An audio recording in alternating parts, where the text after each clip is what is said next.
Good morning বন্ধুরা, আপনারা কি ধনে পাতার পরোটা খেয়েছেন? তো চলুন দেখুন, যদি খেয়েও থাকেন অথবা না খেয়েও থাকেন তো আপনাদেরকে আমি রেসিপিটা শেয়ার করব।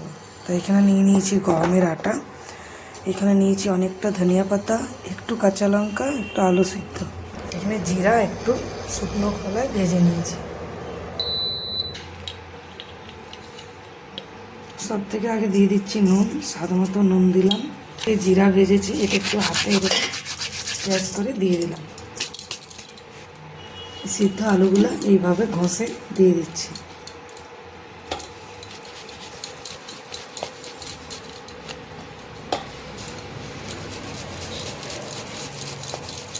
তো এই যে আলুগুলো সব এরকমভাবে গ্রেস করে দিয়েছি, তাতে কি হবে, একটাও ঢেলা থাকবে না।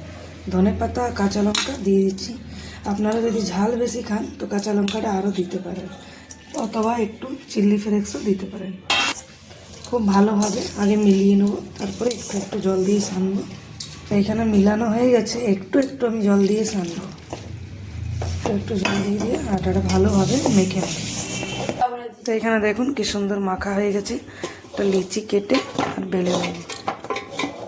এই পরোটাটা খুব সফট থাকে, খুব সফট হয়, অথবা মানে আপনি সকাল থেকে যদি বিকাল অবধি হটপটে ভালো করে রেখে দেন খুব সফট থাকবে।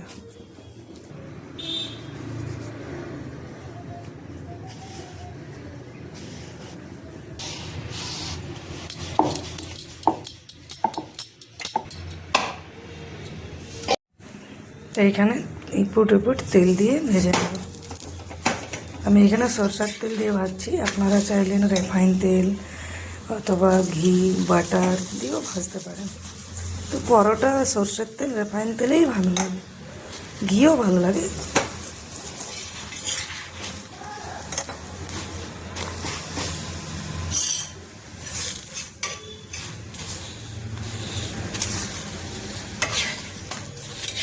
তো এখানে ভাজা হয়ে গেছে।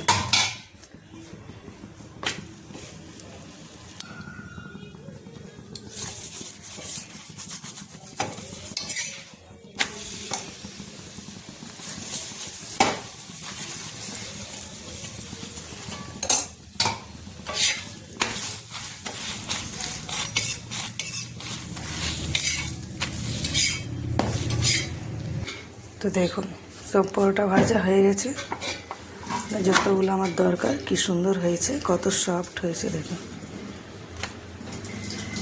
রেসিপি ভালো লাগলে লাইক সাবস্ক্রাইব নিশ্চয়ই করবেন।